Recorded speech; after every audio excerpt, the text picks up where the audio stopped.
bem-vindos a mais um Fala Catanduva, esse espaço aqui do Legislativo que a gente tem para enaltecer a identidade do catanduvense. E aí, Rodrigo, tudo bem? E aí, Vini, tudo bem? Tudo bem, tudo em ordem. Hoje a gente tem uma convidada especial aqui, que inclusive já esteve no nosso estúdio. Se você voltar aí pra trás, tem o programa do Eli, cantor lá do Pode Pretos, que já tá aí no ar, você pode ir lá acompanhar. Quem tá vindo aqui é a pessoa que amolece o coração e inspira aquele cantor. Seja bem-vinda, Mariana. Muito obrigada. Prazer Olá, conhecer Mariana. vocês e ter esse espaço maravilhoso aqui. Mariana Dias de Moraes, você é fonoaudióloga, né? Fonoaudióloga. E fala pra gente aí um pouco, aí você especializada numa área específica, né, aqui de atuação. Começando assim pelo básico, né? A fonoaudiologia tem muitas áreas e hoje eu trabalho principalmente na área do neurodesenvolvimento, do desenvolvimento das crianças.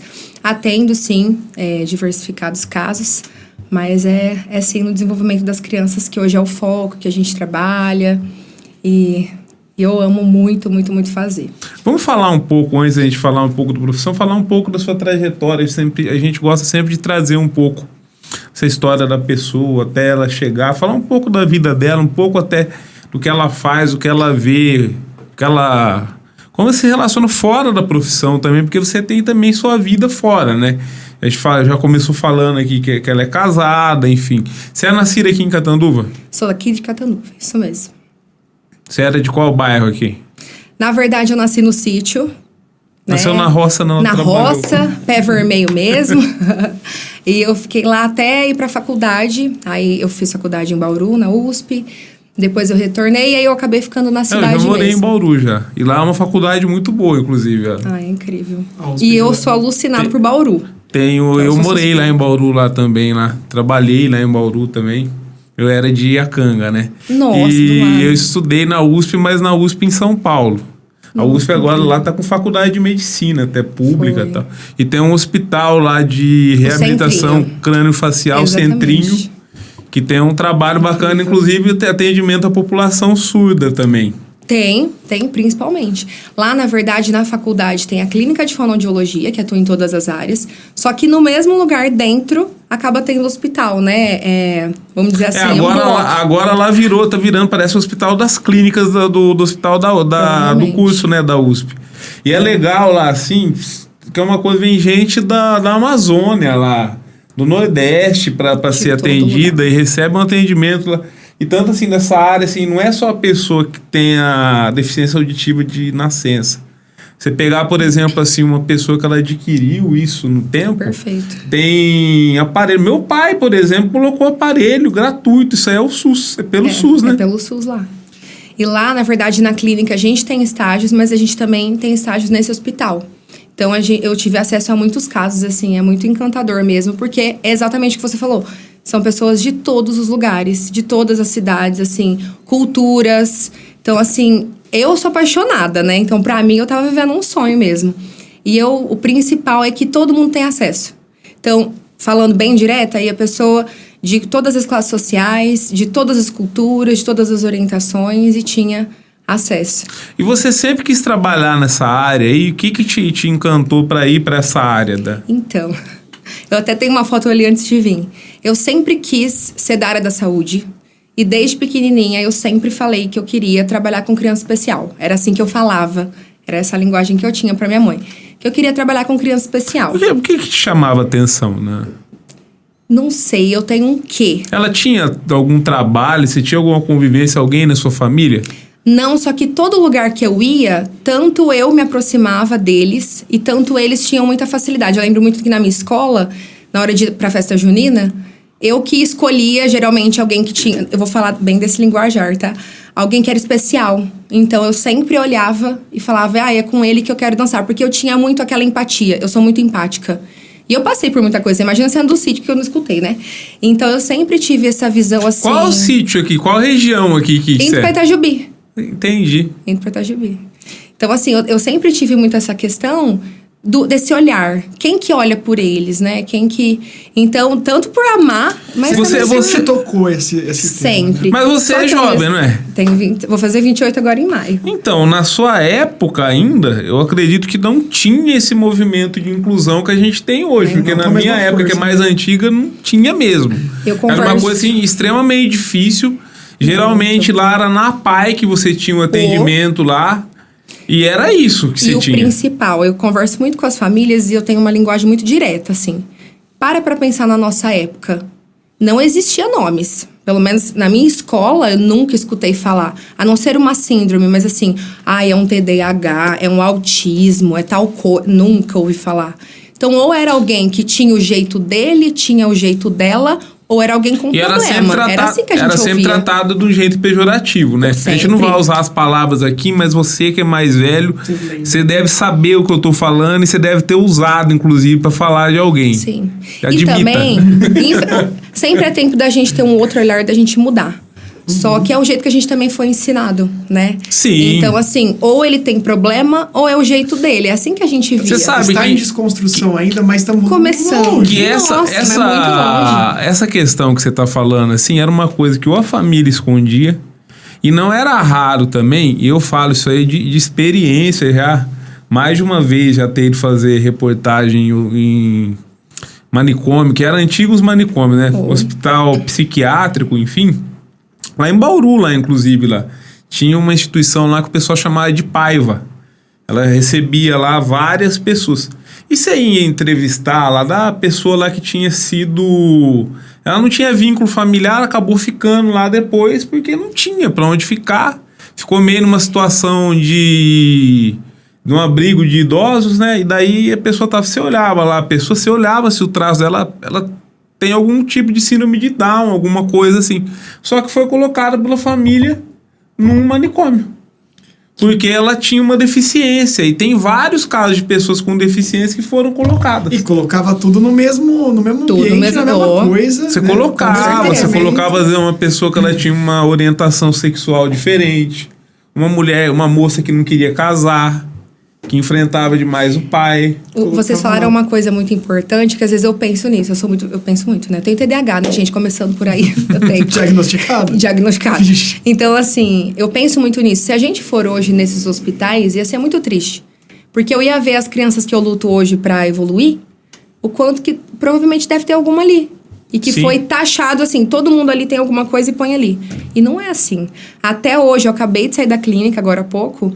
E uma avó me contou, ela falou assim, não, meu neto, ele tem isso e é isso e vamos tratar. E outras pessoas chegam nela e falam, não, ele tem um problema, ele tem alguma coisa. Então, até hoje, as pessoas têm esse olhar. Essa questão do olhar, porque às vezes a gente olha muito essa coisa, é doença, a gente tem essa mentalidade, né? Não sei o que é doença. Aquilo que não se encaixa na coisa é doença. E aí, as pessoas assim, a pessoa tem uma dificuldade de se adaptar. É que eu falo isso aí porque a gente está tendo uma conversa hoje, assim, na data de hoje, na escola lá, sobre essa dificuldade que crianças da geração mais nova têm de ficar sentada. E não é só quem tem TDAH, não. Qualquer pessoa, uma pessoa que não tem diagnóstico de nada. E que se fizer um exame não vai ter, mas assim, você sentar, por quê? Você tá lá sendo estimulado daqui, você é estimulado na televisão, você é estimulado com o celular, a tecnologia tá presente na vida. E aí você chega lá daí na sala de aula, senta, coloca a cara num caderno e fica escutando a professora falar. É difícil isso, né? O nosso tempo de atenção caiu com os smartphones. O nosso tempo de foco. Para pensar. Vamos deixar de um jeito... A fono tendo trocas. Pensar de um jeito muito simples. Ali você tem a tela. Problema não é só a questão da visão, né? Mas ali tá tudo pronto. Você só troca. Você só assiste. Não é que não ensina, não é, deixando até claro, não é que alguns desenhos não trazem um aprendizado, não estimulam, só que tá pronto. Quando a criança tem que ter um tempo ocioso, tem que ter um tempo que ela tem que trazer a criatividade dela, acertar, errar, tentar de novo, você tá acostumado com tudo que é pronto. Na hora que você tem que fazer isso, você não tá habituado. Não só na escola, mas eu vejo muitas crianças hoje que tem muito essa questão do tablet, do celular, e brinca pouco com os brinquedos. Então, abre esse, vê, já quer trocar. Porque não tem... a gente foi criado um pouco mais assim... Não tem esse desenvolvimento, né? Dia por dia, esse estímulo dia por dia de parar, pensar. E se eu tentar de tal forma? E se eu encaixar assim? Ah, eu errei, mas e assim? Não tem. Então, tá tudo muito pronto. A gente fala muito de telas por conta disso. Na área da educação, né? A gente, pelo menos os autores que eu lia sobre isso, falava de... atividade passiva de educação. O vídeo, a informação está sendo enfiada na sua cabeça e você não está fazendo nada sobre isso. Uma leitura já te força a imaginar, interpretar, né, entender, decodificar o que está escrito, né, já é outra atividade. Você, em sala de aula, uma atividade mais ativa constrói o conhecimento, né? Só que o tempo de atenção alguma coisa mais expositiva, ele diminuiu com o Instagram, com o Reels, com o TikTok. Hoje então, a vida é muito corrida, manter a atenção é muito mais difícil. Trazer o interesse para uma atividade ativa pro cérebro é muito mais difícil, muito né? Mais difícil. Hoje. É bem mais complicado. A não ser que seja, assim, muito estimulante e a criança vai... até a gente, né? Se for eu sou da área de música, então é mais fácil para isso. Mas agora, nas disciplinas mais tradicionais, é um desafio muito grande para os professores, né? De fato. Sem dúvida. Vou comentar duas coisas. Antes da gente começar aqui o programa, ela estava muito preocupada. Como que ela não tinha nem estudado, não tinha se preparado para olha que como é que tá.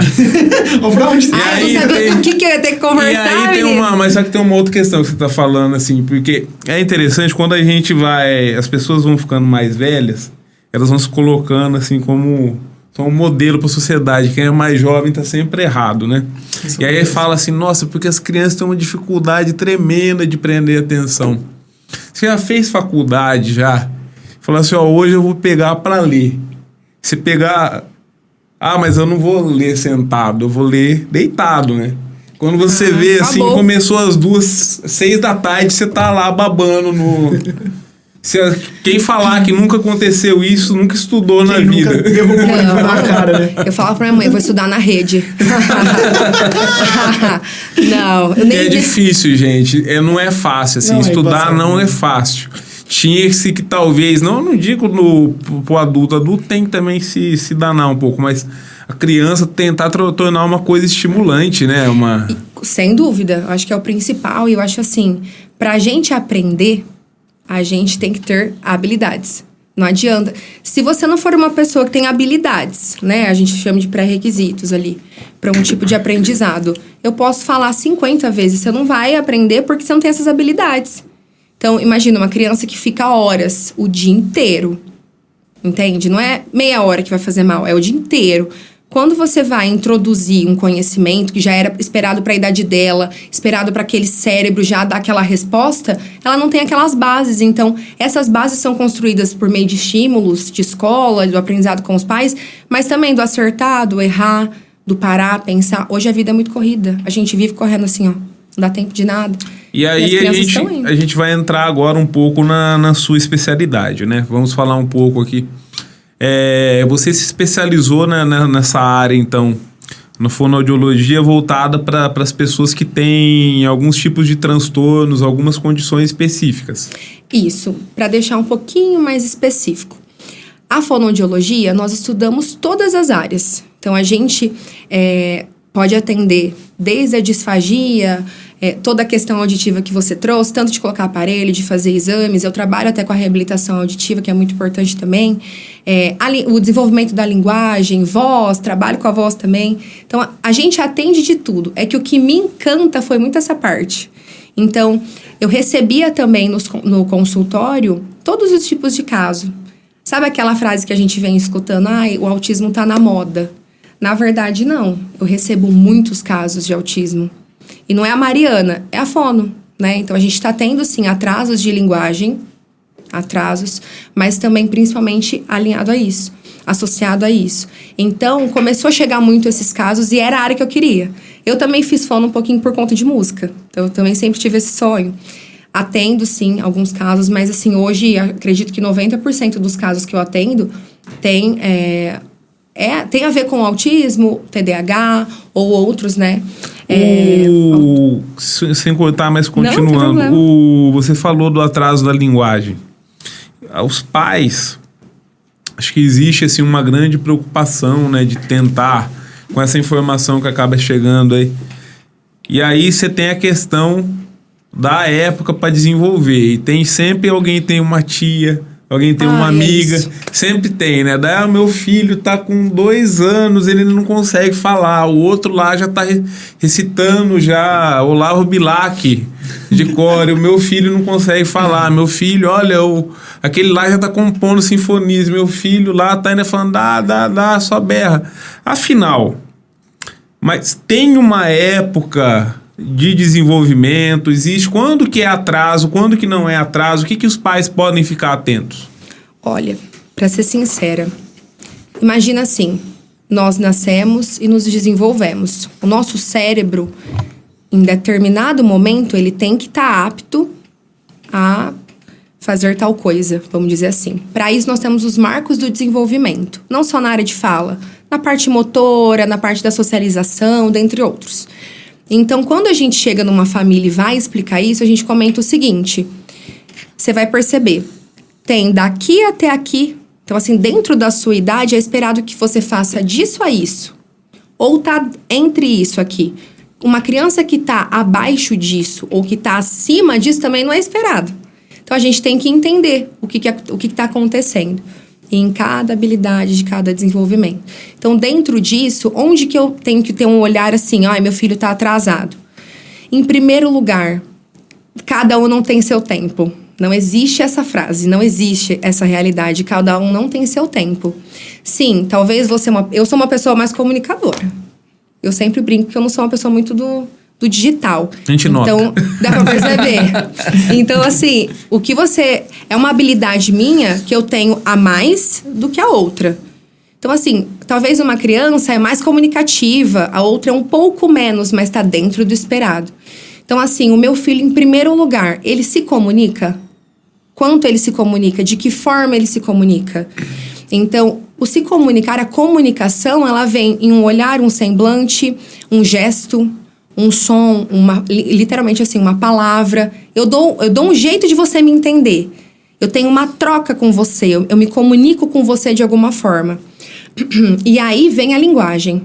Aí vem o desenvolvimento da linguagem. Então, assim, eu compreendo o que você quer, o que você está me pedindo, ou um comando que você me deu, ou eu compreendo uma situação. E aí vem a parte da expressão.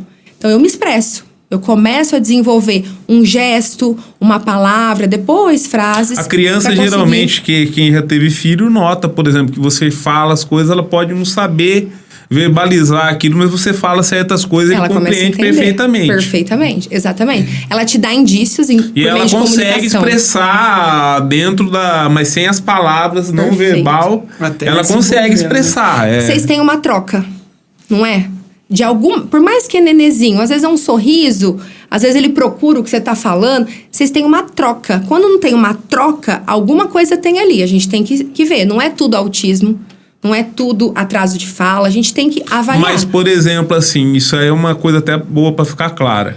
O pai e a mãe, se eles notam que não tá tendo a troca, não está ocorrendo a troca, que não precisa ser necessariamente o filho saber falar mamãe perfeitamente, mas...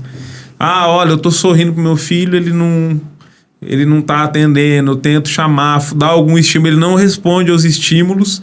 É uma situação que às vezes demanda uma preocupação. Sem dúvida. Existem muitas famílias que percebem ou ignoram por negação mesmo. Não é isso, vamos esperar. Aí vem sempre alguém de fora, em vez de falar, não, procura, vamos tirar dúvida, vamos atrás. Não, cada um tem seu tempo.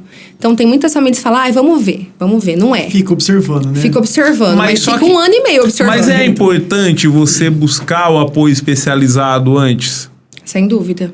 O que ele melhora? Olha, cada um tem sua especialidade. Então, a gente é treinado, a gente é estudado para isso. Por que eu te falo isso? A gente vai saber chegar numa mãe e falar, mãe, eu avaliei a sua criança, eu convivi com ela, eu apliquei protocolos, fica tranquila. falta estímulo. Fica tranquila, vamos diminuir tela, vamos fazer tal coisa. Eu posso trazer tanto uma tranquilidade para essa família, ou trazer um encaminhamento. Então, olha, porque as fonoaudiólogas, nós não diagnosticamos em relação à TEA, que é o transtorno do espectro do autismo, que é o autismo, TDAH, nós não diagnosticamos nenhum desses. Nós não temos esse poder. Mas, em relação à fala, ao desenvolvimento da fala, é a fono. Língua presa, dentre outras coisas, é tudo a fono. Então, a gente vai tanto tranquilizar uma mãe, uma família, ou tanto vai falar, olha, mãe, eu percebo isso, você percebe? Porque a gente tem esse olhar aqui, em casa, se acontece na escola ou não. Eu falo que eu tenho uma sirene, né? Então, assim, eu bato o olho no contexto geral de um caso, e aí eu fico... Eu fico atenta porque eu preciso entender o que está acontecendo e avaliar bem para chegar nessa mãe e ser muito sincera. Eu sou uma pessoa que eu não escondo nada das mães. Então, ó, mãe, tá acontecendo isso, você percebe, você não percebe? Eu vou te encaminhar para essa área, para essa avaliação. Então, mas aí você falou assim, vocês não fazem diagnóstico, obviamente, assim, não é a habilitação que vocês têm. Só que o conhecimento que vocês têm, vocês podem ter um indício grande e ajudar a pessoa a buscar um apoio que ela nem fazia ideia de que necessitava, né? Geralmente é assim. Dentro desse não fazer ideia... Porque é interdisciplinar, né? Desculpa, mas é interdisciplinar, né? A abordagem. Sim, perfeito que você trouxe. É multidisciplinar e interdisciplinar. Então, assim, existem coisas que é só da fono. Então, atraso de fala, tem até questões de aprendizagem, né? Dentre outras coisas, é da fono. Só que nesses casos de autismo ou, por exemplo, uma deficiência auditiva, existem crianças, já tive alguns casos que, depois de muito tempo, a gente acabou descobrindo que existia essa perda. Não é só, né, falando que é por isso de uma que não coisa. tava conseguindo falar direito. Não Exatamente, existem atrasos de fala, perfeito. Existem atrasos de fala que é devido à audição. E qual é a janela de aprendizado da fala para quem estiver assistindo pensar assim, meu sobrinho já tem essa idade e não tá falando ainda, eu devo me preocupar? Vou falar de uma forma bem simples. Isso. O neném, ali com 6 meses, ele já faz sonzinhos, né? Mas ele começa a fazer sonzinhos, a aumentar, né, a gente chama de repertório. Esse repertório de sons que é o balbuciar, que a gente ouve falar. Então, começa a balbuciar. Começa a cantar, que eles falam assim. Faz sonzinho. Isso. E eles vão crescendo e percebendo que eles têm controle. E aí, começa até a modular tudo e começa a imitar a gente. A imitação, ela é essencial. Não só a atenção, que nem a gente falou, mas o imitar. Às vezes, eu vou tentar te imitar, eu sou um nenenzinho, vou tentar te imitar, não consigo, mas eu tento. Isso é uma troca, você entende? Então, começa a imitar.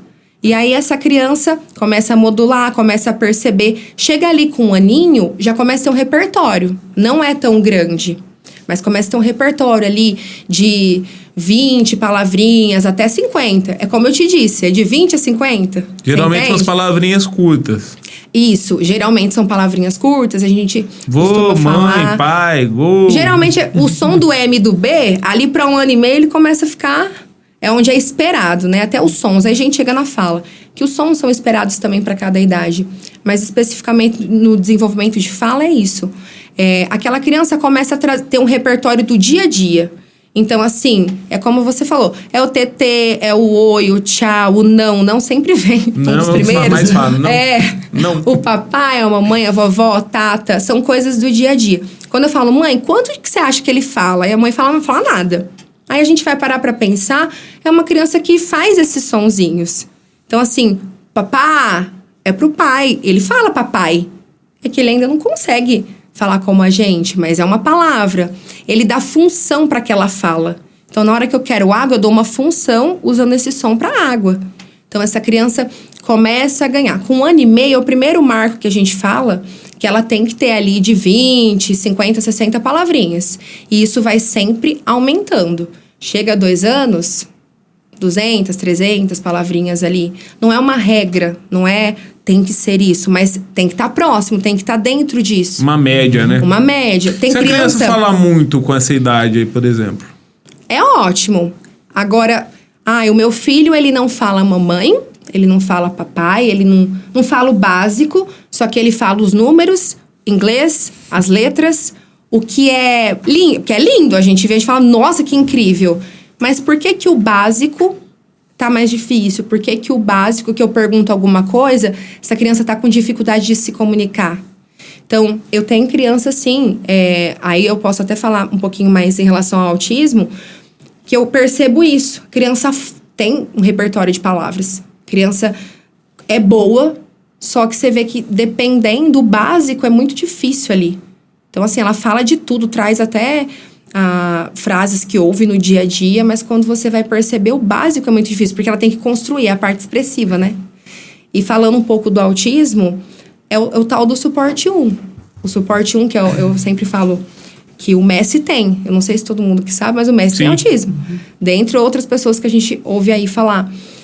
O suporte 1 é uma criança que você bater o olho e procurar comportamentos, assim, aqueles do Google, aqueles que a gente vê do primo, do vizinho ali, você não vai achar. São outros tipos, pode ser um atraso, mas outros tipos de dificuldades, né?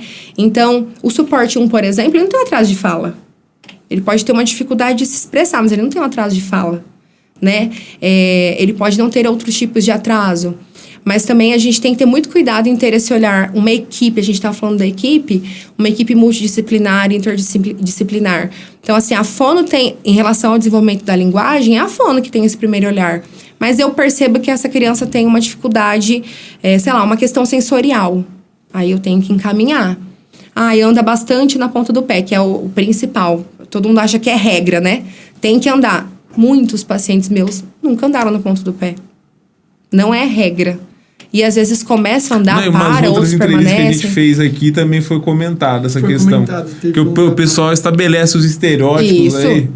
Acha que é e já fica... Pensa, acha não anda na ponta do pé. Acha não. E é muito comum o instinto protetor da mãe entrar em negação antes, né? Perfeito. Falar não, meu filho é perfeito, como se não fosse, né? Ele mas ele tem. Ou como se alguém fosse perfeito nesse mundo, como se alguém eu acho fosse, que é tão mais bonito, porque perfeito ninguém né, meu? Todo mundo tem problema. Né? Olha, então, atendendo, eu tenho muita amizade com as mães, assim. Tem mãe que tá comigo há muitos anos.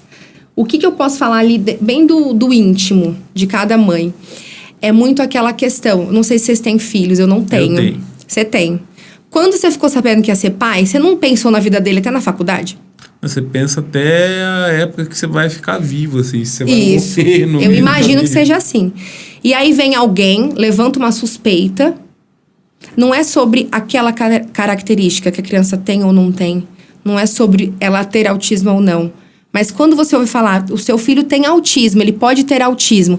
Você...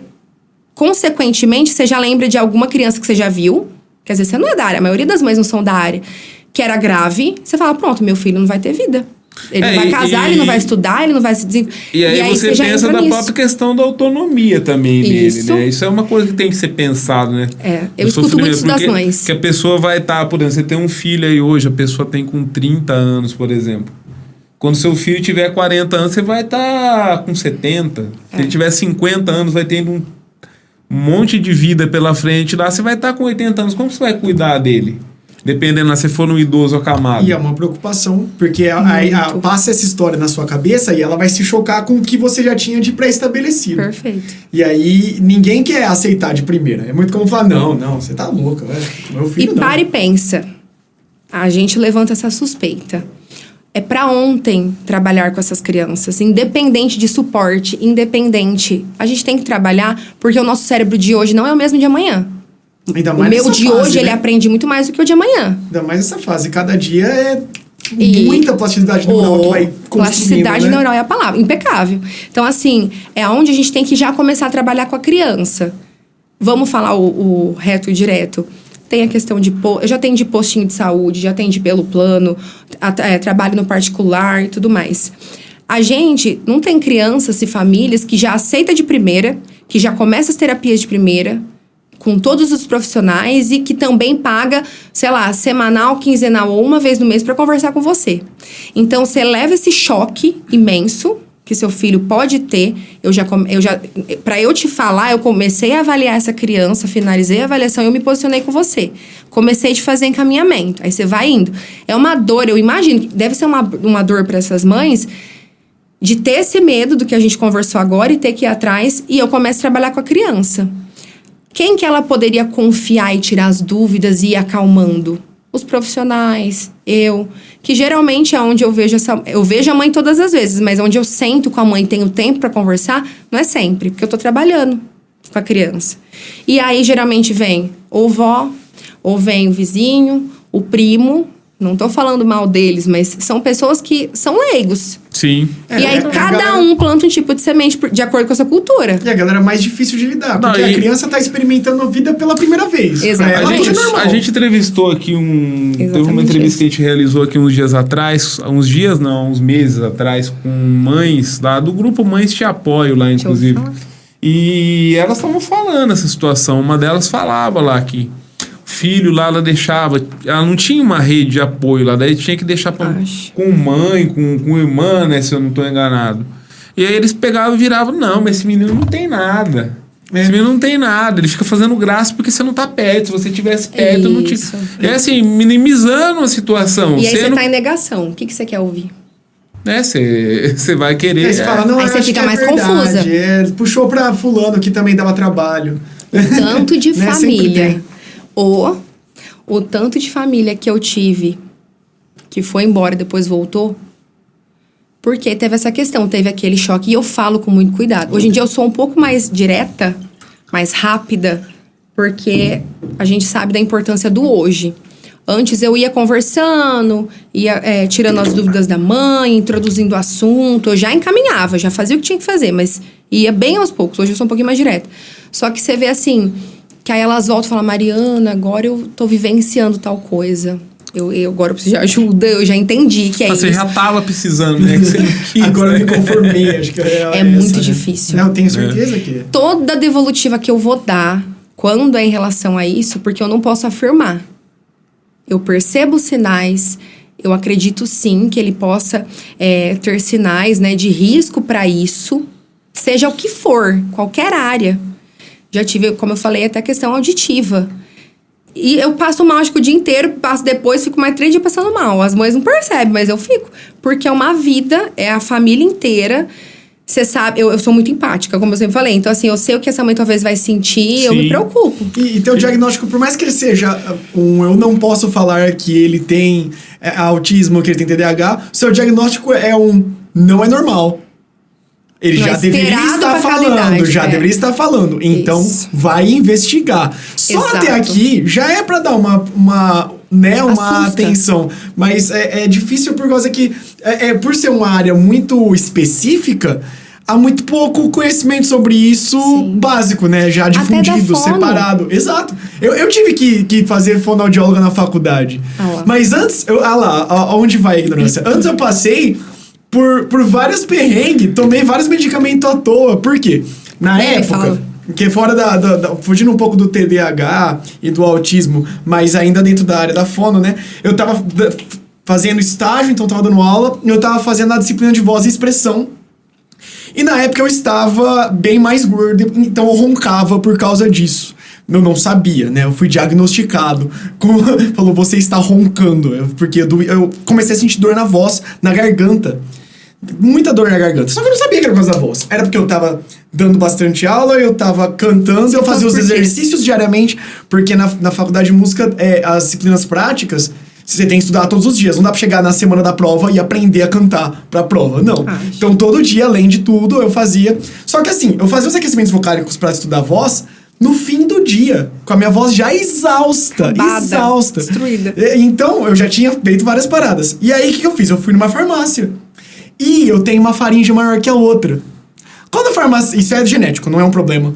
Quando o farmacêutico olhou, ele entrou em choque e me passou um antibiótico anti-inflamatório.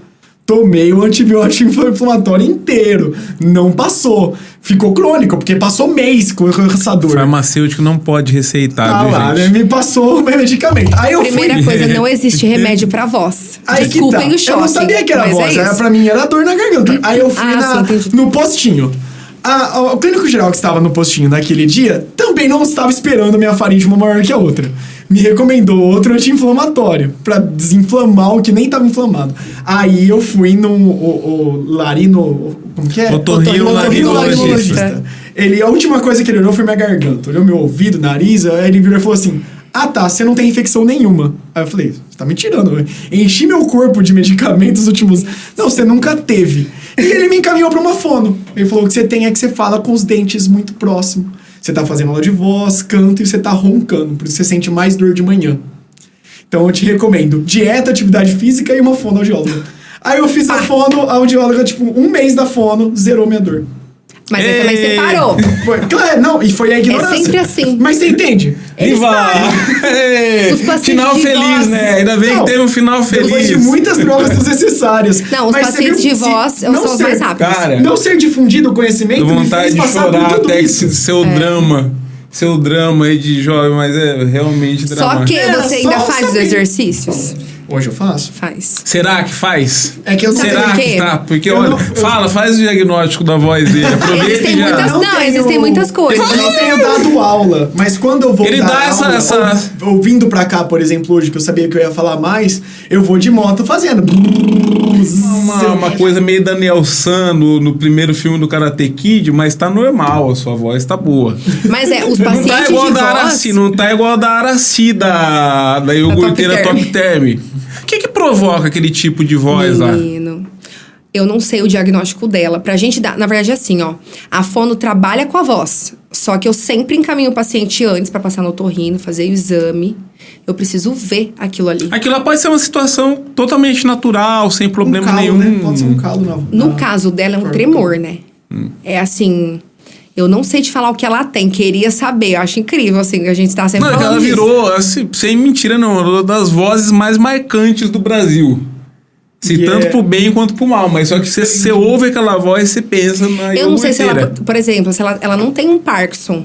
Porque o Parkinson é Não, tremor. ela não tem tremor, Ela né? não tem. Você entende? Então, mas assim, tem pessoas que têm o Parkinson, mas não treme. Mas assim, eu não posso falar nada porque eu não sei, realmente, eu não vi o exame, mas pode ser muita coisa, pode ser alguma questão do corpo dela mesmo. Pra te falar assim, é uma fenda, é um calo, a voz seria diferente. Existe voz soprosa, existe tipos de voz esperado para cada alteração. Por exemplo, uma fenda passa muito ar ali, é um tipo de voz. Tem Quando que fortalecer a corda vocal, não é? Você tem que aproximar. A gente tem que fazer exercício para aproximar. Porque a fenda, a prega vocal tá aqui. A fenda é como se ela estivesse mais longe uma da outra mesmo. Tem fenda que é muito, tem fenda que é mais... Existem tipos, né? Mas passa muito mais ar. Então, é o tipo de voz. Agora, aquela voz do calo, né? Que a gente... Não é calo, Fala. né? Só parece um calo. Todo mundo fala calinho, eu tô com calo. Mas, assim, é outro tipo de voz. Voz de e assim Nair vai. Belo, né? Então, assim, é complicado, mas é muito importante. Os pacientes de voz, gente, é melhor que cometa, assim. Eles chegam, vai embora, porque fez exercício, ficou bom, ninguém volta. Aí volta depois, socorro, pelo amor de Deus, me ajuda. Eles estão tudo de prova, eles sabem. Eu vou nomear cada um, viu? Sobre a fono que eu fiz, ela me instruiu várias coisas que na faculdade tinha os aquecimentos vocálicos, só que tinha várias recomendações que ela me passou que na faculdade não foi falado, né? Tanto sobre o tempo que você comer antes de falar, não come nada antes de falar. Não. Malemar é uma maçã. Maçã é sempre exceção da regra, né? Que fruta estranha. A maçã pode, aparentemente só ela. Não é Ela é muito boa, na verdade. Só única. Mas não é regra, não é única. Não, é Mas só ela. O resto é água e não pode ser gelada. Um monte de cuidado que ela passou pra eu ter Mas com a é. voz. Eu falei, nossa, que eu não sabia de Gente, a nada. alteração de voz, a gente sabe que ela é musculatura, tudo. Só que tem muito a ver com a nossa respiração. Postura, o uso da voz, esses mitos e verdades aí.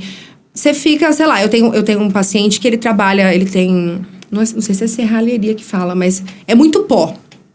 Menino, aquilo ali... Já era, né? Tem muitas coisas que prejudicam por si só, tem muitas coisas que ajudam. Então, a gente sempre vê o paciente literalmente num contexto geral. A maioria chega assim, eu preciso porque eu tenho tantos shows, eu tenho tanta coisa... Eu falo, meu Deus, até eu passar todo esse conhecimento e cuidar. Mas, assim, é muito importante, sim. E assim, exercícios de voz, não é todo exercício que é pra todo mundo. Tem exercício específico pra uma coisa que se eu fizer pra outra, eu vou piorar a voz da pessoa. Existem os exercícios universais, que a gente chama, que são os de aquecimento, que a maioria, literalmente, dos casos, dá certo, faz bem. Mas tem paciente que fala, pra tem mim... Tem um limite também de tempo que você faz. Isso. Eu então, tinha que fazer eles com uma rolha, que ele é muito bom. Porque eu falava com a boca mais fechada. É bom pra articulação, é verdade. Aí eu fiquei pensando, mano, nem vai me ajudar em nada, mas é muito bom. super me salvou. E assim, tem muito tipo de exercício. Mas e assim, é muito importante continuar cuidando. Minha voz tá maravilhosa, nossa, tá super boa, continuar cuidando. Porque pode voltar, tende a voltar. Se você entra naquele padrão inadequado de novo, né, do uso incorreto da voz, muito, assim, muito vício, né? Café, ar-condicionado, dentre outras coisas. Bebida alcoólica a gente deve regaçar, eu né? amo sertanejo, né? Eu vou no show, aí eles colocam a pinga, assim, em cima da mesa. Pra gente tá assistindo é maravilhoso. Eu já fico assim com tremedeira. Eu falo, ai meu Deus, essa pinga. Então, assim, não tem problema beber, não tem problema comer. Tem muitas coisas que não tem problema. Só que não é naquela hora, não é antes do show. A professora de voz da UFSCar, ela falava que, assim, o álcool vai fazer você alcançar notas que você não alcança sem estar bêbado. Só que isso vai ser o fim da sua carreira. Né? Nossa, a sua gente, voz... então tem aquele cara lá que faz o show lá da cachaça, lá do boteco. Esse daí mesmo que eu tô falando. Alcança. Como é que ele chama mesmo? Leonardo. Só que aí é o caso do Axl Rose, por exemplo. Hoje a voz dele... Tá parecendo o Mickey Mouse. Ele parece o Mickey Mouse. Cheio de problemas. Mas é por causa disso. Se você relaxa artificialmente, você vai forçar lugares que não era pra estar forçando, Primeiro, você já tá competindo com o som do ambiente, com o barulho. Sim, e geralmente é alto. Então, você já tá competindo. Sai de casa, sei lá, balada, show e conversa. Pare pra pensar, você já tá competindo. E ainda tem todo esse uso aí... É a mesma coisa assim, eu tô com dor, tô com a garganta ruim, aí vai lá e compra própolis, compra não sei o quê, house. Aquilo ali, especificamente pra voz, você vai ter a sensação de anestesia. Você vai usar muito mais. Então, assim, você vai forçar, vamos ser direto, vai forçar mais a voz. Você fala, deu certo, menino, tá saindo mais. Só que porque você não tá sentindo. A hora que passa o efeito, fala, acordei com a voz ruim hoje? Aconteceu. E a longo prazo, você arruina a sua corda. Acabou com a tua vida. Né? Vocês que trabalham com a voz, inclusive professores, você tem professores que vão pedir ajuda, suporte? Porque professor, geralmente, não é regra, tá? Tudo que eu falo aqui não é regra. Mas eles vão mais velhos. Então, assim, geralmente são pessoas mais velhas, que a voz já tá Mas bem... eu já conheci a já. professora, assim, era 23 anos. E dava aula em berçário. Jardim, assim, que tava já com problema. Com a voz difícil, né? Sabe o que acontece? Tua voz fica ruim. Eu tô um pouquinho rouca. Já volta. E vai. Se você é uma pessoa que trabalha com a voz, demora 2 dias e volta. Depois vai aumentando. Você não vai percebendo porque uma hora ela volta. Quando que geralmente procuram a gente? Vixe, agora não voltou, volta. Menino. Faz 2 semanas que tá ruim. Será que foi o Covid? Será que foi tal coisa? Pode estar alinhado, tá? Mas, assim, é quando ela não volta. Demora muito pra voltar e você tem compromisso, porque você trabalha com isso, você vive disso. E geralmente já é tarde, a hora que não volta, né? Então, assim, falar assim, eu tenho professores ou professoras que vieram pra cuidar da voz, nunca tive. Geralmente é quando, já deu errado, já. Mas você recomenda, então, assim, a pessoa... Não deveria ter até uma... Bom, eu tô falando, às vezes, até talvez exista. Vai que exista, né? No curso de pedagogia lá, uma parte dedicada lá. Ou até dentro das escolas. No de voz tinha, porque eu tava trabalhando música, mas de pedagogia eu não Então, mas deveria se ter, se a gente fosse pensar, por exemplo, dentro da estrutura. Eu não tô falando nem aqui de Catanduva, que aqui tanta coisa que deveria ter, né? Essa semana que teve...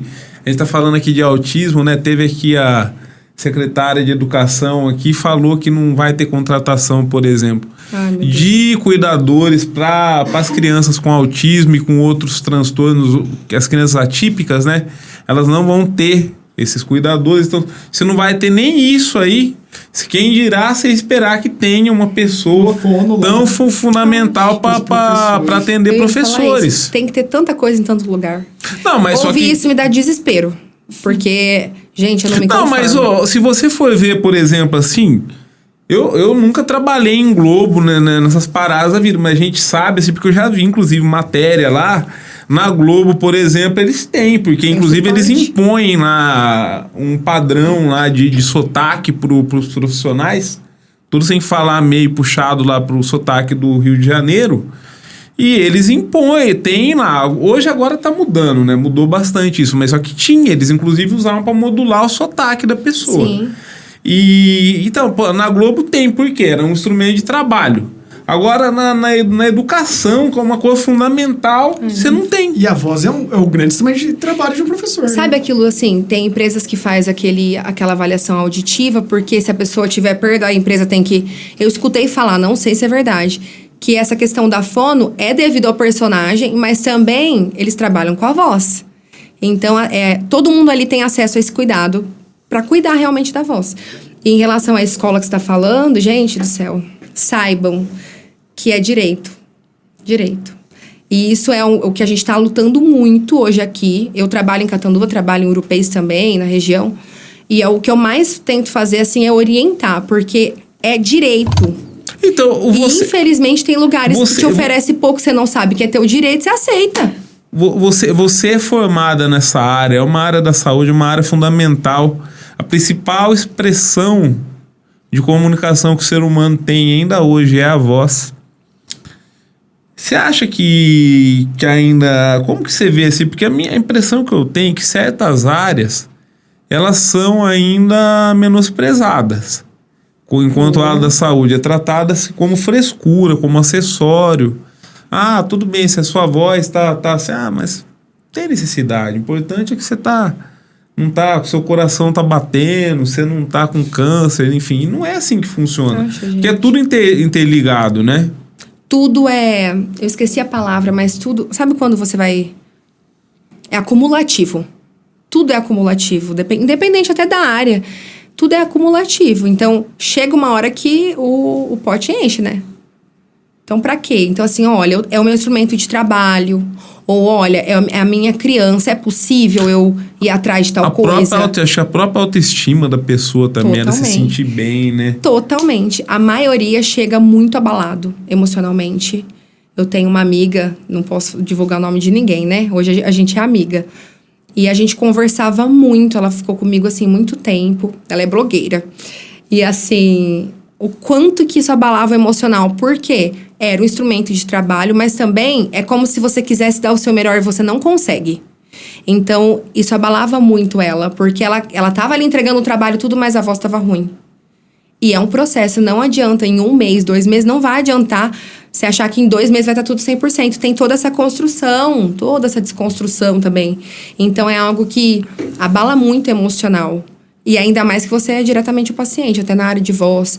A gente fala muito de criança, né? Que tem a ver com a família, mas existe muito isso. Existem muitos os casos, assim, de AVC, disfagia. Eu falo de AVC porque tem sequelas, né?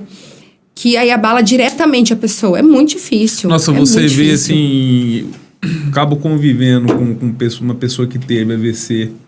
Você vê o sofrimento. Sofrimento não, assim, a luta que é pra pessoa conseguir te pedir uma coisa assim, eu quero um copo d'água. Às vezes ela não consegue explicar. É mais fácil, é muito mais fácil você entender um bebê que a gente estava falando no começo lá, de 7 meses aí, entender o que ele quer, o que a pessoa quer. É incrível o negócio, assim, e é difícil. E afeta, assim... E pra pessoa que você já teve essa autonomia, você falava... Exatamente isso. É muito pesado. Eu atendia, né? Mas no posto de saúde eu atendia muito caso. O meu TCC até... Por mais que eu amo a parte ali do desenvolvimento das crianças, o meu TCC foi dessa área, da afasia, né? De fala. E assim, existem tipos de sequelas no AVC, só que é exatamente o que você falou. Aquela pessoa tinha uma vida... Ela tem noção, ela sabe tudo que ela fazia e ela não consegue fazer agora. Ela não consegue. Então, é muito pesado. É muito pesado. E a família também tem essa lembrança. É um baque. E, infelizmente, a gente tem que entrar logo dentro dessa intervenção, porque é pra ontem também. Porque nós somos indivíduos absolutamente sociais. A gente precisa se comunicar para viver em sociedade. É muito pesado. E consegue, no caso assim desses pacientes, consegue ter uma evolução boa? Sem dúvida. Só que o que vai empregar o prognóstico bom ali? O desenvolvimento bom dessa reabilitação? O quanto antes e a intensidade disso. Então, assim, eu tive um caso recente que faz 5 anos que ela teve AVC. Ela veio, a gente tá trabalhando 2 vezes na semana. E, assim, ela ganhou bastante coisa, até fiquei muito surpresa. Só que 5 anos depois, é uma lesão que tem ali, né? Então, assim, é difícil. Se tivesse sido no comecinho... Provavelmente ela teria... Porque a gente tem... Isso é até legal pra quem tá vendo a gente aqui. A gente não sabe o dia de amanhã. Pode ser... Exatamente. Algum de nós, também acidente. Tem muito acidente que acaba afetando. Você tem o caso do Osmar Santos, por exemplo. Era narrador de futebol lá no rádio. Você imagina, a pessoa falava. Sofreu um acidente lá. Todas as partes dele estão funcionando bem. Ele perdeu a voz. Ele não consegue... Ele fala, só que ele não consegue formular mais de 3 palavras. É. Porque até isso... Eu não sei o caso dele, tá? Mas existem cirurgias, retirada de câncer, acidente... que aí desconfigura tudo aqui. Pra gente falar, não é só a voz. Tem a musculatura da língua, da bochecha, do lábio. Tem a modulação, né? A articulação de tudo isso. Eu tenho que ter controle de tudo isso para eu conseguir falar. Então, assim, o meu cérebro tem que mandar para cá isso. Então, assim, tem muita coisa que a gente tem que intervir. O que você falou que a gente não sabe o dia de amanhã é perfeito, porque a gente tem que ter essa noção. O quanto antes, em qualquer área, até fora da fonoaudiologia. Uma fisioterapia, uma terapia ocupacional. Perfeito. Você teve uma situação, procura. Mas gente, hoje, mal não vai fazer muito bem. Mas aí eu te pergunto, hoje, se eu tenho um plano de saúde, o plano vai cobrir, a gente sabe que tem aí nas medicinas, algumas coisas vão estar lá no serviço de medicina preventiva, A, B, C e tal. Porém, se eu sou uma pessoa que eu dependo exclusivamente do SUS, eu vou ter isso aí imediatamente? Eu trabalhava no posto. Vou ser muito sincera. Você vai ter. Imediatamente, existe uma fila imensa. Infelizmente, eu vivi essa realidade, eu posso falar. Não é que a gente não queria atender todo mundo, não tinha agenda. Tem que ter qualidade o atendimento, né? Com uma sessão, você não vai poder colocar 10 crianças lá, começa a fazer... Não dá. Isso nem existe, tá? Não existe. Não pode. Existe interação e socialização. Colocar muitas crianças pra ficar atendido junto, não existe. Não existe. Coisa mais errada do mundo, se você estiver tendo isso, você sai correndo. Não, mas toda e qualquer área, você vai fazer uma fisioterapia, o cara vai ter que perder tempo não, mas vai ter que dedicar o tempo àquele paciente. Exatamente. Vai fazer uma TO, vai ter que dedicar o tempo. Geralmente psicóloga. Lá o tempo é menor. Isso é uma coisa que me matava, porque lá eu tinha que fazer um atendimento de 30 minutos. E você não consegue. Quanto que é o ideal? Olha, o ideal seria de 1 hora, 50 minutos. Mas para ter, você tem que ter vários profissionais atuando, né? Não uma só para atender. Só que ao mesmo tempo, vamos falar um pouco assim das áreas. No autismo, por exemplo, vou dar o exemplo do autismo. O neuro, ele indica horas semanais para essa criança e ele especifica de acordo com a orientação dos profissionais. Então, por exemplo, eu sou fono, avaliei essa criança, eu dou o relatório, eu coloco, olha, eu acredito que seria de 2 a 3 vezes na semana, 1 vez na semana. Eu indico as horas de acordo com a minha avaliação, assim como a psicóloga, assim como a físio e assim por diante. Então, falando do autismo, o neuro, ele vai dar um papel para essa família, que é o laudo, olha, ele tem autismo. Hoje, o suporte que essa criança precisa é de tantas horas de fono, tanto de TO, tanto de musicoterapia, tanto da físio, que a físio é muito importante, ninguém fala muito da físio, da psicologia. Hoje eu trabalho dentro da ciência ABA, então a gente sabe o quanto que ajuda, o quanto que é ciência ABA? Eficaz. É a análise do comportamento da criança. Então, a gente faz análise do comportamento de uma criança e a gente atua dentro dessa intervenção, né? É uma ciência, a gente tem os cursos, especializações dentro disso e ela é muito eficaz. É comportamento. Eu posso atender você e aplicar, né? Tava me segurando para não falar nenhum comentário imbecil sobre alguma banda sueca. Mas é melhor.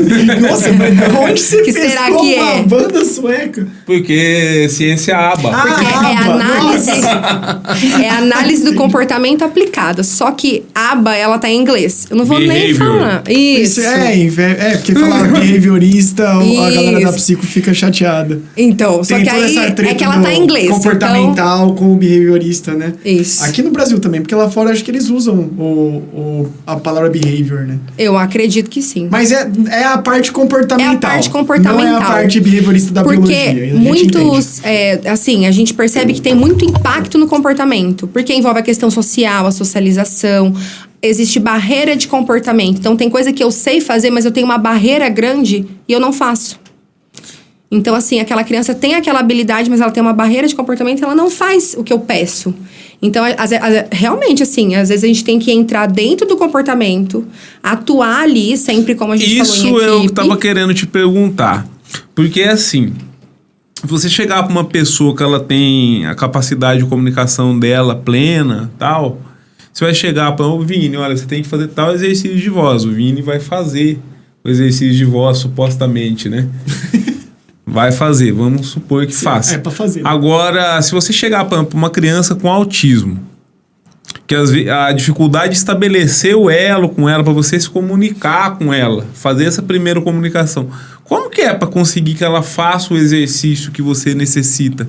Que seja feito para aquela condição dela? Olha, para ser muito sincera, até é importante falar, é o transtorno do espectro do autismo, é um espectro, é um leque. Então tem os casos extremamente leves, assim. Eu não gosto nem de usar a palavra leve, mas é só para entender. Os casos que praticamente a criança não necessita de suporte, eu falo que eu pego na curva, assim, aquela a autonomia de comunicação dela é maior. Sim, ótimo. Tá. E tem aqueles casos que é o que todo mundo conhece. O que são seria mais severo. Isso. As características estão mais presentes, elas são muito mais intensas. Essa criança tem que ter um acompanhamento maior, uma intervenção maior. Então, assim, eu realmente tenho que atuar de acordo com o caso. Eu não consigo pegar todas as minhas crianças e falar, eu vou fazer um grupo assim, assim. Não, cada um tem sua, assim, o seu próprio desenvolvimento mesmo. Só que dentro a gente sabe que é esperado essa dificuldade dessa comunicação, do desenvolvimento de linguagem, essa facilidade de troca, porque tem criança que fala, mas não se comunica muito bem, não se expressa muito bem. Então, assim, cada um realmente acaba tendo ali um comportamento, vamos dizer. Você tem que, na verdade, adaptar a tua abordagem de acordo com aquele caso. Necessidade. Isso. Então, perdão. Não, tô falando. Tem criança que eu tenho, eu trabalho ali, primeiro, às vezes, até a parte gestual. Então, eu trabalho o gesto, a criança não compreende gesto. Não faz o gesto. Depois que eu vou trabalhando a parte verbal. Gente, eu fico pensando... É enorme, assim. É uma coisa... E assim, você tá sempre criando algo diferente. Você tem... Cada coisa é como se fosse um mestrado, um doutorado. E às vezes... Porque são indivíduos, a ciência que a gente trabalha funciona, mas às vezes eu faço essa atividade com essa criança, de primeira ela... Às vezes com essa criança não é algo reforçador. O que a gente fala que é estimulante, a gente usa muito dentro da ciência aba. O que é reforçador. Já respondeu o que eu ia perguntar, né? Eu ia falar se quais ferramentas vocês usam do então assim, você sabe que você vai ganhar isso. Então você tende a fazer ou o que precisa, ou o que eu te dou um comando, me dá tal coisa, faz tal coisa. Porque você sabe que em troca vai ter isso. Então primeiro você faz esse, depois esse. Não é nada no se você fizer tal coisa. Mas vamos fazer tal coisa, depois a gente pode fazer essa. Então, a criança tem sempre um reforço positivo depois. Tem uma troca, a criança escolhe. A gente dá o qual você prefere. Então, ali eu começo a trazer essa comunicação. Esse ou esse? Vamos pedir? Dá? E assim por diante. E assim, voltando um pouquinho do que você falou. De acordo com cada comportamento... que eu vejo a minha abordagem, mas geralmente é na repetição. Cada criança vai ter algo que é estimulante ou não estimulante, né? Isso. Porque a mesma estratégia definitivamente não vai funcionar para todas elas, né? Então deve ser bastante desafiador você descobrir o que essa criança tá afim para eu usar para criar o comportamento que eu quero. Então, além de tudo, tem essa parte. Mas eu acho legal isso aí, porque é uma abordagem bem humanizada, né, da coisa. Não tem jeito. Não tem nada. Uma coisa que a gente ouve é robotizado. Por quê? Pra criança... mas a gente escuta escuta muito é uma isso. crítica a comportamental que é ultrapassada. Quando o primeiro maluco da comportamental lá atrás começou, o primeiro maluco é mancada, o Skinner começou a falar disso, ele aplicava, é por isso que a galera tem receio da palavra do behaviorismo, porque ele aplicava em tudo que era vivo. Meu Deus. Ele usava a teoria comportamental, entre aspas, em planta, em pomba, em pessoa. E aí dividiu, tem o behaviorismo e tem o comportamental que é humanizado, né? A pessoa que hoje ela fala que a psicologia comportamental ela é robótica, ela é mecânica, ela não gera reflexão, ela tá lá no Skinner ainda. Evoluiu muito para chegar no que temos hoje, não é? Sem dúvida. E o que a gente percebe, falando do neurodesenvolvimento, principalmente alinhado ao autismo? A gente trabalha com repetição, repetição, repetição, repetição. Você tende a aprender aquela, vamos dizer, aquela habilidade, eu repetindo da mesma forma com você sempre, do que cada vez eu fazendo uma coisa. De fato. Só que na hora que você tem a criança tem um momento livre, gente. É tudo muito gostoso, é muito legal. Eles brincam. Eu venho, treino, depois fica livre, em casa. Então, não é uma criança que fica robotizado. Só que a maneira que a gente atua tem um padrão, porque ela tende a aprender de uma forma muito mais fácil. Eles são extremamente, deixando muito até claro isso. O autismo não é uma doença. Ele é uma alteração, ele é, assim, um atraso do neurodesenvolvimento. Então, é uma criança que é muito inteligente. Eles são inteligentes até mais do que a gente. Só que eles aprendem de uma forma... Por exemplo, a forma que eu estimulo pode estar inadequada. Eu poderia estimular dessa forma mais simples, que ele aprende muito mais rápido. Só que repetindo. Ou, nossa, se eu ensinar assim, eu vou estar estressando, vou estar, sei lá, né, prejudicando essa criança. Então... São maneiras que a gente utiliza dentro da nossa intervenção que dá muito mais certo. O que a gente percebe é a repetição. A gente vai um ano na escola, até lá no nosso trabalho a gente conversa muito sobre isso. A gente vai um ano na escola, você fica lá, você revê a matéria, você fica lá do mesmo jeito, nas mesmas horas. A gente precisa dessa repetição. O ser humano, tudo que a gente faz, na verdade, é baseado na repetição. No neurodesenvolvimento é mais ainda. A maior dificuldade das crianças que estão dentro desse leque, né, desse espectro, é a escola formal não ter essa em alguns casos, não vou falar todas as escolas, não conheço como está acontecendo a didática de todos os professores. Porém, não é comum no método básico da nossa escola serialista, né, colocar estímulos comportamentais, entender indivíduo, o que é estimulante para um e para outro, e utilizar isso de ferramenta para trazer o interesse para aí depois aplicar a repetição. Você chega lá, eles vão te prender numa cadeira e vão colocar a repetição meio que imposta. Você vai ser colocado, e não tô falando de inclusão, só tô falando assim, eles vão lidar da mesma forma com uma criança típica, com uma criança atípica, com uma criança que tem necessidade ou não. Então, se eles não colocam nem alguém como cuidador, você acha, raríssimas vezes eu me deparei com pessoas, ou cuidadores, era até de outra cidade, ou de algum professor que chegou e falou, olha, eu fiz, né, o curso, né, da ciência ABA. É raro. Então, assim, não culpo as escolas, eu não culpo os profissionais. Porque eles não têm, eu acredito, não vou nem afirmar, mas eu acredito que eles não têm essa formação na faculdade, tudo. No meio de 40 alunos também. Isso, eu não culpo. Embaçado. Por isso que é importante, sim, ter alguém com essa criança, principalmente se for um AT e tudo mais. Só que o principal eu acho, sim, que falta muito orientação de escola, orientação dos pais. Falta muito... não vou falar nem a palavra curso, mas falta muito isso. Para todos os professores terem aquele olhar assim. Olha, eu recebi, vou encaminhar para fono porque eu percebo tal atraso, para fulana porque eu percebo tal. Ou eu recebi uma criança que tem uma perda auditiva, que tem autismo, que pode ter qualquer coisa. E eu sei, não é nem lidar com aquilo, mas eu sei a melhor forma de estimular essa criança. Eu sei a melhor forma de ensinar, de ter um olhar. Esse olhar não adianta. E superficialmente, ainda há essa ferramenta, né? Eu falei um pouco do comportamental, do Skinner, por causa que no curso de licenciatura a gente passou por psicologia da aprendizagem, psicologia do desenvolvimento, né? E por essa razão a gente tem uma noção básica. Mas aplicar em 40 alunos, sem nenhum suporte, é muito difícil mesmo. Beleza. Muito difícil. Você encaminhando pro final?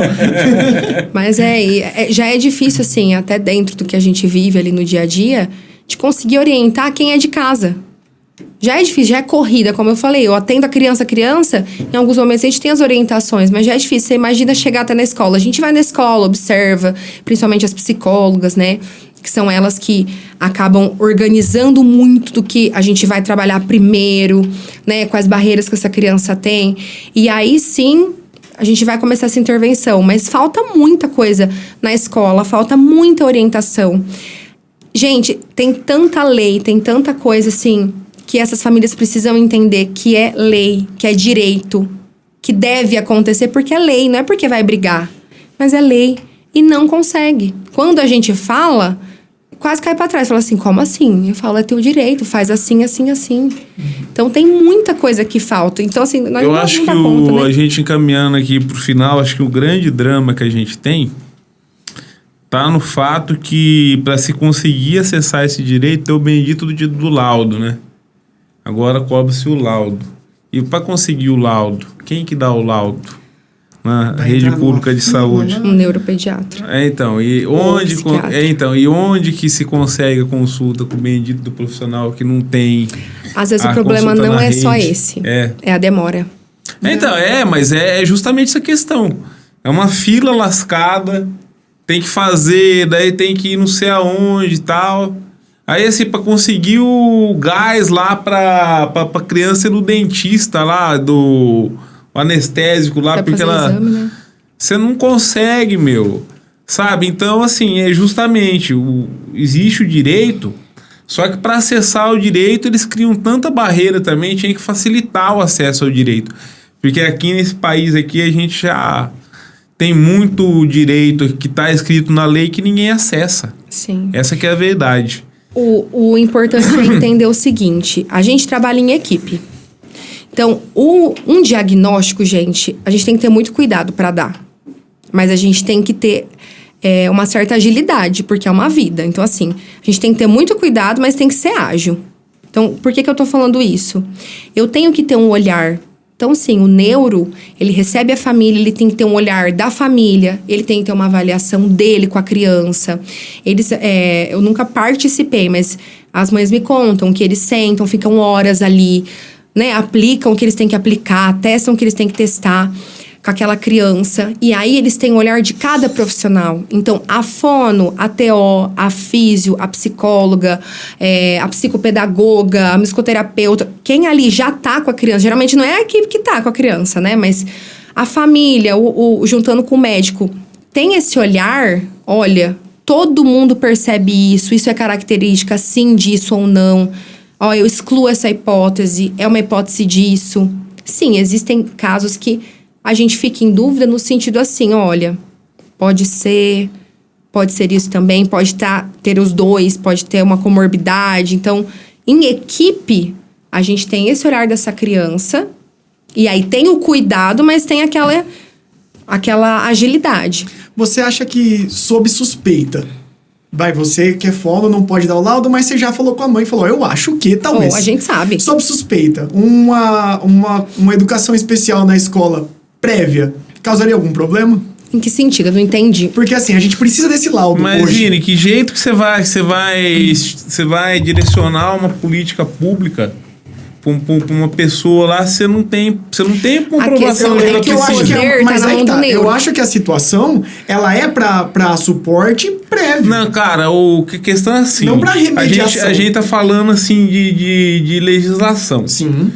Quem pode dar o diagnóstico é o neuropediatra. Sim. A questão que tem aqui que demora é porque não tem neuropediatra suficiente para atender. Você não tem vaga para atender. Mas é o que eu tô falando. Se desse para entrar com esse profissional, enquanto a família está buscando, está nessa fila... Mas só que com base em quê? Então, suspeita. O que eu acho muito importante falar? A gente tem que orientar. O que a gente está fazendo, é como você disse no início, a gente não sabe o dia de amanhã. Então, a gente tem que orientar.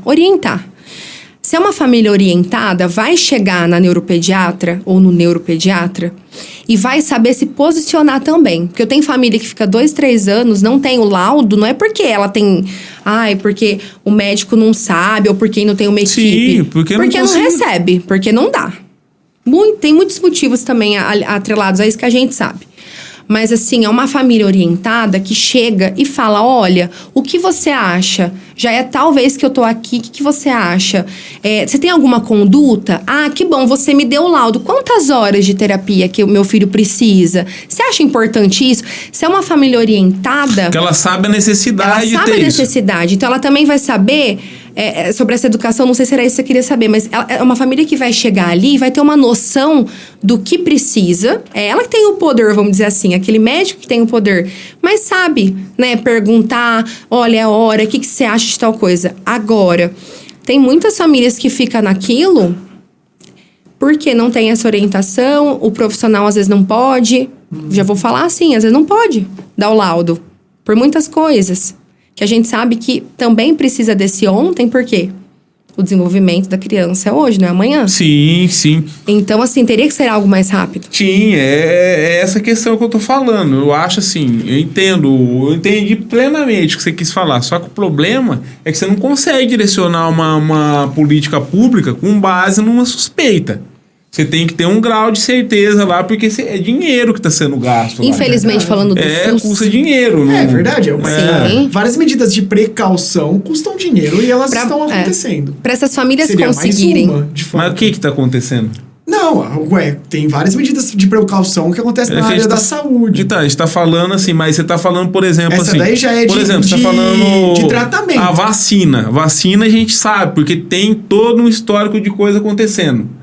Agora, assim, você tá falando assim, olha, de você pegar uma criança que tem um indício de que possa ter, mas precisa ter um laudo. A minha pergunta é se já deveria ir fazendo um acompanhamento especial para a criança. Sem dúvida. A minha pergunta acompanhamento da criança, sem dúvida. Não entendeu? Não seria aí que tá o problema. Se chegar lá e o laudo não ter nada, esse apoio especial que ela teve com mas comportamental não vai ser um problema, é que a questão, entendeu? hoje a gente não tem nem para quem tá laudado.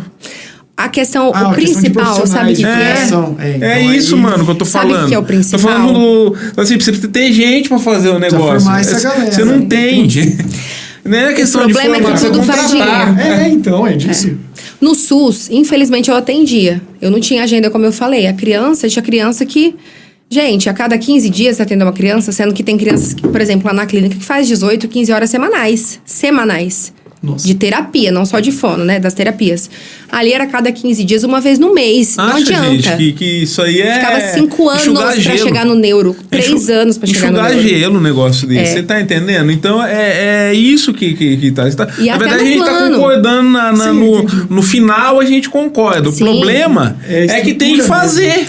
Só que sabe qual que é o problema? Às vezes, só na nossa orientação de cada profissional, até ir no neuro, até fazer tudo... A mãe e o pai quer começar, mas envolve dinheiro, envolve tempo. Se é pelo plano, envolve as terapias, as sessões. E a gente falando aqui no português, claro, se você tem um laudo, do médico, não tá conseguindo, você vai chegar em último caso, arruma um advogado aí. Isso. E os caras vão ter que resolver o problema. Alguém vai ter que resolver, porque saúde é um direito, tá no artigo 5º, tá no artigo 5º da Constituição dos Direitos Fundamentais. Isso é um fato. Agora, se eu não tenho um laudo, falo, não, olha, a fonoaudióloga indicou. Olha, a fisioterapeuta, fala, mas cadê o laudo? Qual que é o transtorno que tem? Cadê a CID? Apesar de não ser doença, tem CID. Tem que ter o laudo. Você tem que ter o laudo, cara. Eles não arrumam. Pra você ter uma ideia, eu já conheço casos assim, laudo, de criança que eles não estavam aceitando a matrícula da criança, a criança tinha 4 anos. Aconteceu isso já em Catanduva, né? A gente sabe, deixando até claro uma coisa. Por que os casos aumentaram? Os casos aumentaram, sim, de quantidade, mas aumentou muito a orientação. Então, hoje, a gente tem uma noção de quando procurar cada vez mais. Então, teve essas duas questões. Só que também o sistema não tá dando conta. E não é defendendo eles, não. Tem que fazer para todo mundo. Só que, assim, eu tenho muitas famílias que vai até o plano, vai até a prefeitura, vai até tal lugar. Olha, mãe, vai ser assim, a gente não consegue, tá? E devido a essa falta de orientação, ou a falta de um advogado, ou de condição, devido a muitas coisas. Ah, tá bom. Aí chega em mim e fala, consigo vir uma vez, pagar uma vez no mês. Isso, porque, você entende? E aí, como que o meu trabalho vai ser bom? Você entende? Não isso que a Mariana tá falando, gente, é uma coisa fundamental. Então, você que tá nos acompanhando, a gente tá trazendo informação. Fala dentro da perplexidade que existe. Você tá tendo um indício, você não fica esperando. Vai até as últimas consequências. Procura o direito seu. Se tem lá a coisa, em último caso, lembra, a saúde é direito fundamental, artigo 5º da Constituição. Sim. Você tenta conseguir uma liminar lá, para isso que existe Ministério Público. Procura um advogado, assim, o que você tiver na mão, porque você vai garantir qualidade de vida e autonomia pro seu filho. Perfeito. É isso que você vai fazer. E o que a gente consegue fazer é só orientar. A gente fala muito isso lá na clínica. Porque quem consegue correr atrás é a família. Eu não consigo ir por ele. Se eu pudesse, eu ia. Mas eu não consigo e não posso. Eu acho que é assim, o recado fundamental que ela tá dando aqui, não aceite não como resposta. Sim. Você vai ouvir não uma vez, vai ouvir não Nem a segunda família. vez. Por que eu tô falando isso? Olha, eu percebo isso no meu filho. Eu percebo isso no meu vô. Vamos falar, né, não só do autismo, no geral. Eu percebo. Se alguma coisa me toca que pode ter alguma coisa, vai atrás. O pai da criança não acha. Olha, eu respeito, mas eu vou lá ver. Vai atrás. Avalia. O profissional falou isso, encaminhou. Vai até o final. Não espera no sentido de tirar sua dúvida. Não espera no sentido de ter uma intervenção. Seja a mais simples que for. Pode ser uma troca na fala. Pode ser um autismo. Pode ser um TDAH, pode ser uma deficiência auditiva. Porque aí pode ser muita coisa. Aí você vai garantir a qualidade de vida para essa pessoa. Que a pessoa, assim, que a pessoa que você mais ama, que é seu filho, você vai garantir para ele que ele tem o direito dele respeitado, Sim. que ele possa crescer com autonomia. Quem sabe, mesmo que não consiga ter autonomia, mas tenha uma qualidade de vida e ser respeitado como cidadão. Exatamente. Esse país aqui que tem o direito à saúde. A saúde é direito do cidadão. E essa pressa que estamos falando aqui é porque observar nunca ajudou ninguém que tenha um problema de verdade. Não, gente, esperar não observar não é tratamento. E é aquela questão, a criança já tá o que eu preciso para essas crianças? O acompanhamento, ela já tá. Aí o pai e a mãe vai atrás, vai de advogado, de eliminar essas coisas, e aí é com a família, assim. Mas, meu filho já tá, ele veio, foi avaliado, é isso, eu tô ajudando. A gente conta muito com as famílias em casa, não é só a gente lá que consegue, é com a família, com a escola. Só que, assim, ele já tá recebendo o estímulo que ele precisa para ter tudo isso, essa qualidade, esse desenvolvimento. Mas eu sei que tá difícil para eu bancar. Eu precisava de muito mais horas, eu não consigo, é onde eu vou atrás, é direito. E não é que a gente orienta isso pra ter briga, não. É porque é direito, é uma criança que precisa. O que eu posso fazer? E é onde a gente orienta, essa família vai atrás. É o que você falou, é a pessoa que você ama, é a pessoa que você... O que você pode fazer é o hoje. Então, Sim. vai atrás. Sim. A gente vai estar ali pra auxiliar nesse sentido também.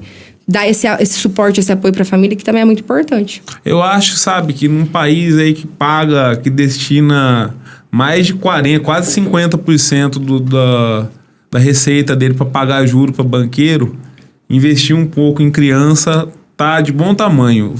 Garantir saúde, garantir fono, garantir fisioterapia, garantir educação de qualidade, garantir saúde para todo mundo, tá de bom tamanho. Não precisa, se o banqueiro já tá bem rico, não precisa ficar tão rico igual tá, não.